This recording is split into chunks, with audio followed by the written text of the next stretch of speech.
Let's talk about library systems and develop our own libraries as we progress forward in our modding adventure. Hello everyone, this is Ali Reza. Welcome to the Mentor Code Lab. In previous episodes, every now and then, I talked about library system, and I told you that there is a way to implement our code and depend our mod to our code without forcing the user to download and install a new mod. These pieces of code is called libraries. Now, before we start digging into a library and see how we can develop our own library, I want to talk about the reasons. Why would I want to have a library? What can become a library? When should I avoid going into the library system? These questions are really important because if you don't answer them, then you don't understand what you're doing. And the result will be exactly what we had seen in Forge community for a long time. People create their own mod and they depend one mod to another mod, and the user as a player has to install both of them. And when you look at the second mod, you see that it's just a bunch of classes or helper methods. It is not providing anything into the game. And when you look at the mod developer and his repositories, you see that mod A was the only mod that he developed during his whole time. And mod B is the classes and helpers that were collected into each other. You would ask yourself, why did you do that? If this is your only serious mod, then why did you separate part of your code into another section? And he will tell you that, hey, I was thinking about developing a second mod, then I gave up. But hey, you know what? People can use this. Okay, people can use that. That's true. But I don't see any reason to force myself to install a bunch of classes and helper methods as a mod just to be able to play with your single mod. Long story short, when should you think about going into the library system? When you are doing one of these two things. Either you have a repetitive code that not only you yourself, but many people are using, and you see that they do it time and time again, not only inside their repositories, but you see the same stuff even on tutorials out there, and you have to use that yourself. Yes, there is a chance that you can develop your own library, and people would be glad to see that part of code being done as a library. The second reason is that if you are developing something that you think that you would use in more than one mod, for example, you are a serious mod developer, you have an idea for a tech mod, then you have another idea for, I don't know, an artistic mod, or the third mod as a magic mod, and you want to create all these mods, but one after another, and you have a plan for all of them. So yes, you may want to dissect part of your code and make a library out of it, because all three of these mods will use the same code. So you just code it once and you can use it all the time. The third reason is that sometimes you want to give yourself an easier production management pipeline, at least for yourself. For example, you see this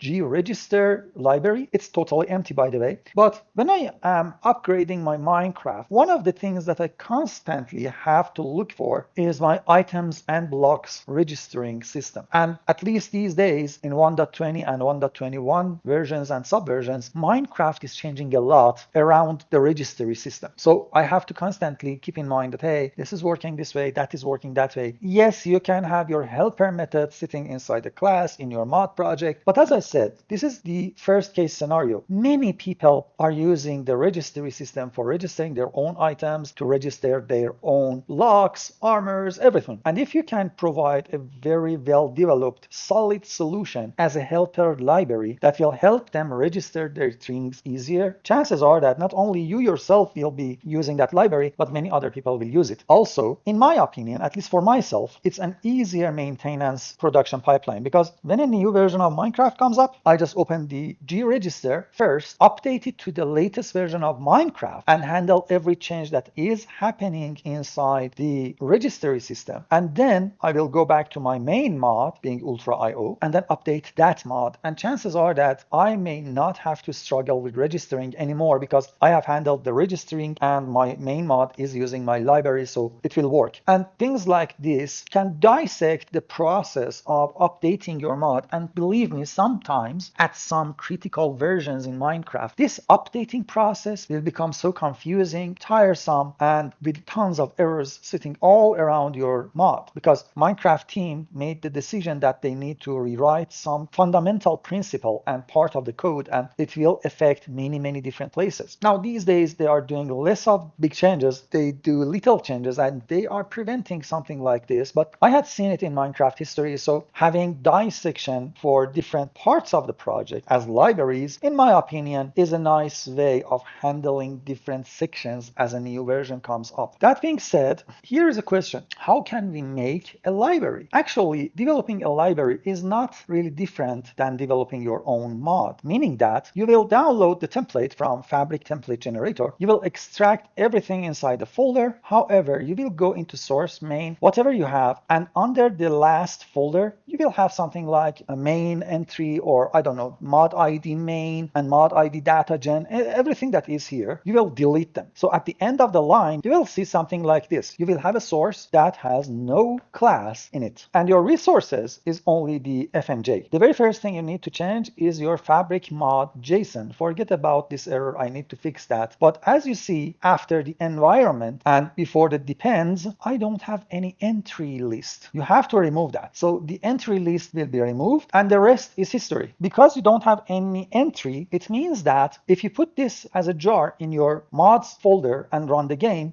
will totally ignore this jar file. It doesn't have any entries, so the client, the server will totally ignore this jar file. No matter what code you have here, nothing will happen. This is why libraries are interesting. You can add as many classes, as many enums, as many interfaces you need inside a library, and that's it. It will not affect your mod loading whatsoever. One more thing, you need to upload this thing somewhere on Maven. I personally prefer Repsy. You can actually pause the video. I will scroll down little by little. You can pause the video and take a look at this build.gradle. Well, these things are standard stuff, dependencies are standard stuff, post-processing, go back to my multi-sub project system, you will see this, tasks, all of these are the standard. However, the publishing section is not. If you look, I have some codes to read the URL, username, and password either from a local.properties file or from the operating system's environment variables. You can take a look at these from online resources. There are lots of tutorials out there. Long story short, you will have this local.properties. I'm not going to open it. And of course, it is being ignored in Git because I don't want to publish it online. And here I have a variable called repsy URL, and that's the link to my repsy, and then a username and a password. And that is why I'm not opening this local properties, because you will see my username and password and you will ignore it to not upload it to GitHub. That's it basically. So now you will have a publishing task under any one of these tasks. As you see, I have publishing, and you see that it says publish all publications to Maven repository. Instead of building a jar file and putting that jar file on somewhere like Modrinth, now you are publishing your library into Maven repositories. And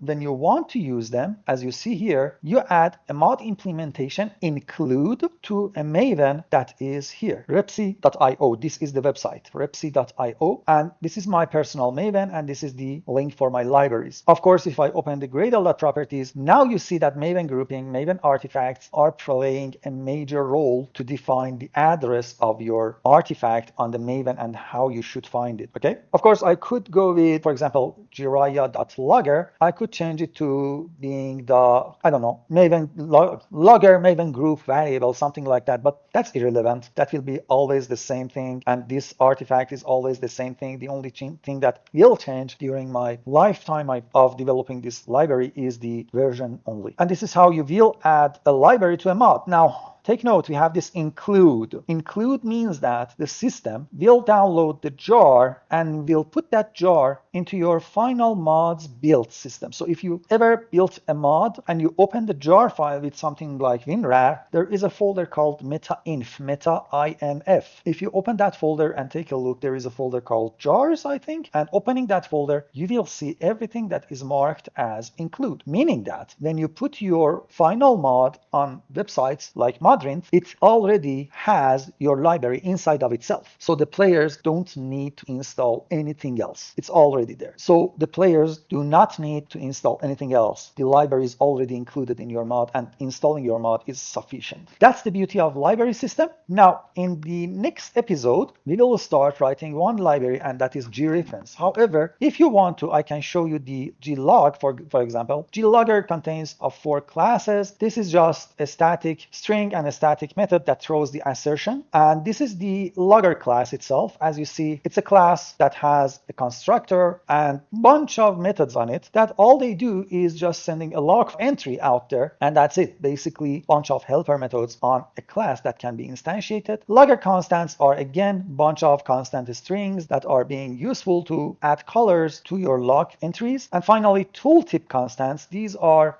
the things that you can add to your tooltip. For example, if you add it, the tooltip will become black or white or I don't know, aqua, for example. And this is from Minecraft itself. And that's it, basically. So whenever I add glogger as a library, all I want is either the exception helper dot throw CTOR assertion or an instance of the logger in the main. And I can already show you this one in my main mod. If I open main, you see that I have this public static final logger equals to a new instance with the mod ID. This logger is exactly this class, an instance of this class. So here on initialize, I have this logger.log main. And if you take a look, we have this log main that uses the standard logger that Minecraft is using, calls the info, adds a color, and then a message, and then resets the color. You have an entry called that says initializing with some coloring. Okay, that's it basically. And that's all I'm using the logger right now. However, now that I added the assertion inside the exception helper, every time I'm doing an assertion in registry, for example, if I open the mod items, you see that on this constructor, or we call it CTOR, we have this throw new assertion error. Now I can delete it and say exception helper. And by the way, I didn't publish it yet, but it's this exception helper, and then I can just call dot the method, and that's it. Basically, it will throw the assertion for me, and I don't have to keep in mind to do it, and I don't have to keep in mind what was the string, although it's provided as a public static, but in my opinion, being lazy is not bad sometimes. So that would be it. Now, let's see. Exception helper.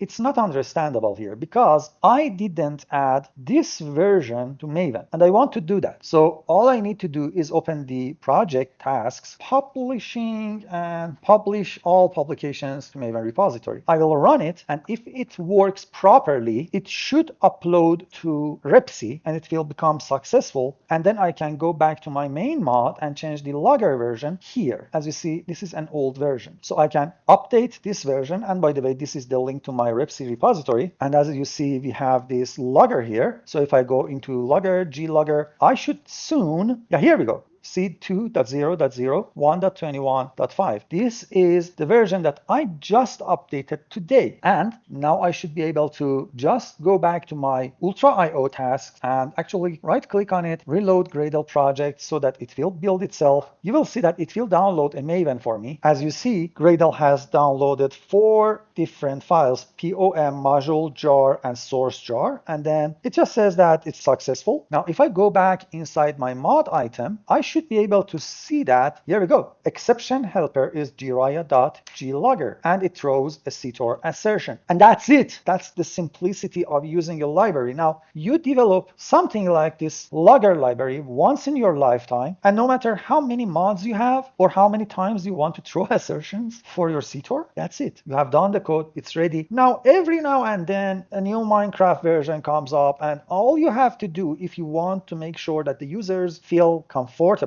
you will open this Gradle.properties and either change the minor numbers or the bigger number and the Minecraft version and just publish Maven. And that's it, because you don't have to change anything in the logger whatsoever for the rest of your life. However, on some things like the registry system, for example, or maybe the fluid API or the energy API or an inventory system, chances are that every now and then you will have a system or part of the Minecraft that is changed, and it will force you to change stuff. stuff here and there, and then update your library. Now, something I want to talk about is this versioning. If you are just debugging a very minor thing, you can change the right-hand side number. If you are not doing a rewrite of your mod, you can change the middle number for any version of the Minecraft, for example. Keep that left side number for times that you are doing a very major change that will break backward compatibility. Now, you may say, hey, logging system is not one of them. Why did you change this? Basically, I'm trying to reset my whole number system because I'm gonna rewrite my registry, my maybe library, I'm not sure, the fluid, the energy, the inventory, and machina. These will be changed and rewritten from scratch. So when I'm changing them and rewriting them, I'm going for the number 2 here. And I'm trying to keep the same versioning between all my libraries because it makes it damn easier. And I hope that after this rewrite, I don't need to change these 2 whatsoever, and I will keep these numbers almost the same for the whole system. So it would be easier if it's possible for me. That's the reason I updated this number to 2 for logger. Although I didn't rewrite the whole logging system, I just added some helper class there for the assertion. It could be a minor or it could be the middle numbers.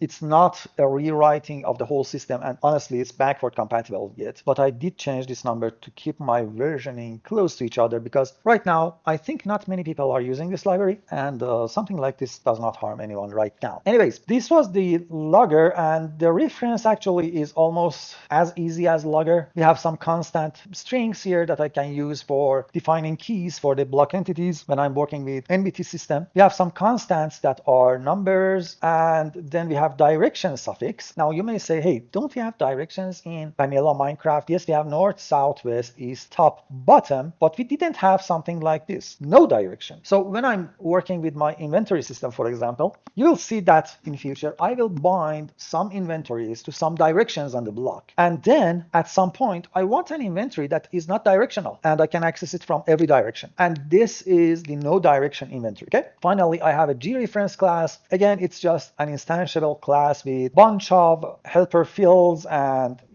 things that you may need as identifier methods, for example, or if you want a vanilla identifier or identifier of a translate method is nice, then I have this translate container, create block tags, comment tags, item comment tags, and stuff like that. These are some helper methods. And then I have these returning strings that will read those keys from the constants, but it adds the mod ID at the start. So if I just use energy amount key, I'm sure that it is mod ID dot energy dot whatever it is. For example, amount. So it will be mod ID dot be dot energy dot amount. And I don't need to remember anything else. I will call reference dot energy amount key, and that's it. I'm happily continuing my coding. So that's another library for you. It's already ready. The configs, we had developed the config system in front of the camera, so you have the config system. I just moved the whole config system here, and I had to take few things here and there internally so that I can dissect the concept of config files from a single project and being usable by multiple projects. But